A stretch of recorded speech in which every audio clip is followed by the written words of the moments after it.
হযরত আয়েশা ডেকে বলে, হযরত আয়েশা বলে মনের মধ্যে কথা বলে, লানা শামসুন ওয়ালিল্লাহ ফাকে শামসু ওয়া শামসি আফজালু শামসিস সামাই ফা ইন্না শামসা তাতলু বাদাল ফাজরি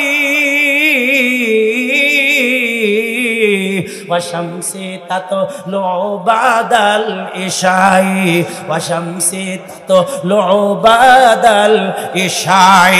আল্লাহু আকবার বলে, আরো চিল্লা বলেন আল্লাহু আকবার। আয়েশা বলে, ও পৃথিবীর মানুষেরা শুনে রাখো, আসমানের একটা চাঁদ আছে, আসমানের জন্য একটা সূর্য আছে। আল্লাহ পাক আমার জন্য স্পেশাল একটা সূর্য দান করেছেন। আসমানের সূর্যটা উদিত হয় ফজরের পর।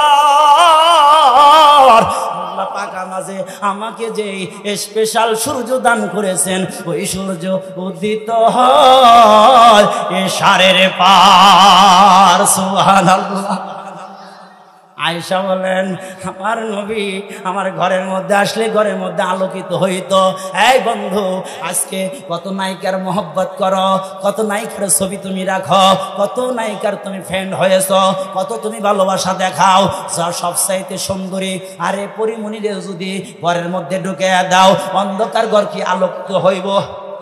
এই যুবক আলোকিত হইব না? না রে, আলোকিত কখনো হবে না। কিন্তু বন্ধু শুনে রাখো, আমার নবী, আরে আমার নবীর বালুর সাথেও ওর তুলনা হতে পারে না। আমার নবী এমন মায়ার নবী রে, এমন সুন্দর নবী। আয়েশা বলেন, আমার হাত থেকে একটা সুই পড়ে গেল।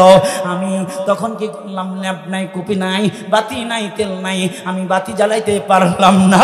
তখন আমি কি করলাম, আমার রাসূল আসার অপেক্ষা করলাম।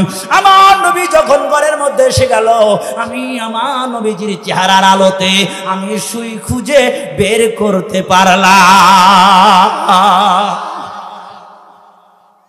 নবী যে কত সুন্দর ছিল, এটা দিয়ে সারা রাত ওয়াজ করে শেষ হবে না। তার এক মিনিটে একটা কথা বলে দেই। এটা হযরত আনাস রাদিয়াল্লাহু বলেন, খাদামতুন নবী সাল্লাল্লাহু আলাইহি ওয়াসাল্লাম 10 সানাত, আমি রাসূলের খেদমত করেছি 10 বছর। কয় বছর? জোরে বলেন, কত বছর? 10 বছর খেদমত করেছে হযরত আনাস।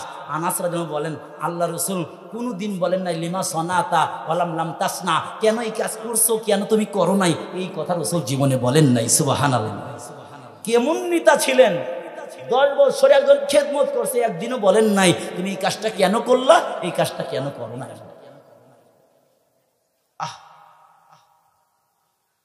আমার রাসূল এমন মায়া রাসূল রে, রাসূলের চেহারা কেউ দেখলে অন্যদিকে তাকানোর আর সুযোগ কেউ পেত না। আমার রাসূলের দিকে তাকাইলে শুধু তাকায় থাকতেই মনে চায়। আল্লাহু আকবার। হযরত আনাস বের হইয়া পাহাড়ের পাদদেশে দেখে রাসূল যেন কি যেন খুঁড়তেছেন।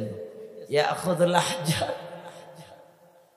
আল্লাহর নবী, বিশ্ব নবী রাহমাতাল লিল আলামিন পাথরগুলো আস্তে আস্তে তালাশ করতেছে, পাথর উঠাইতেছে, পাথর উঠাইতেছে। বন্ধু, পাথর যখন উঠাইতেছে, দোস্ত গো, পাথর উঠাইলো। হযরত আনাস ডেকে বলে, ইয়া রাসূলুল্লাহ লিমা তাখুযুল আহজার, পাথর কেন আপনি সংগ্রহ করতেছেন, কারণ কি?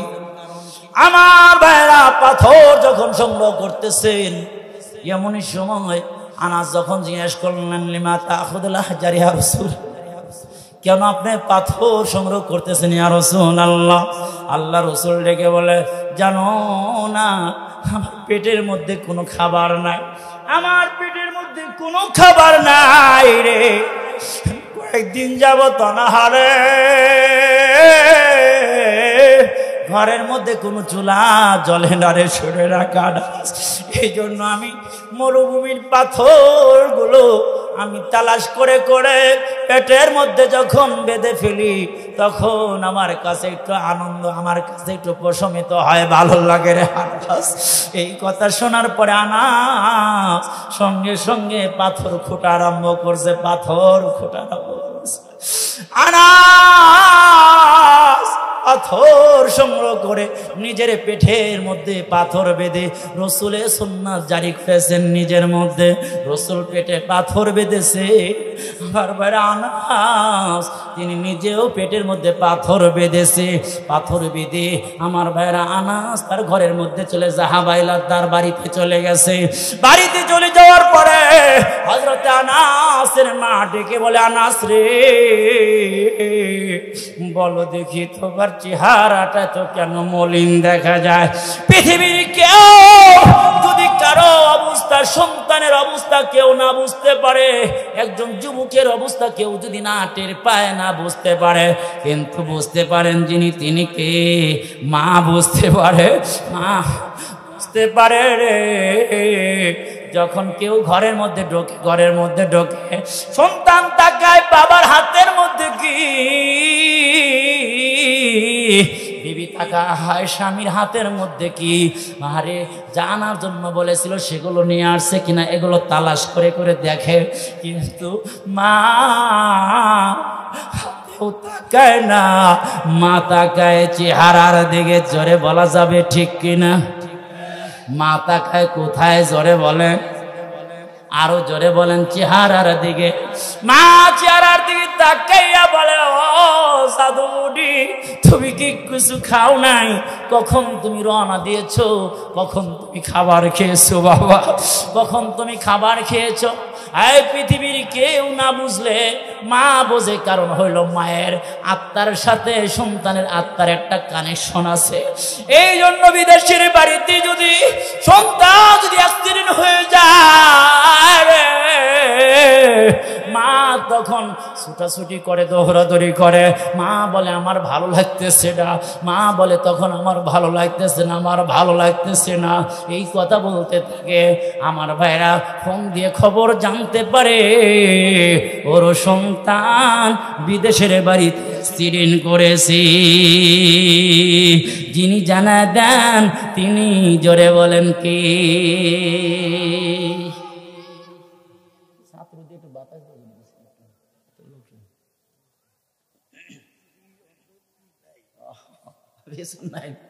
আচ্ছা দেখেন তো একটু করা যায় নাকি?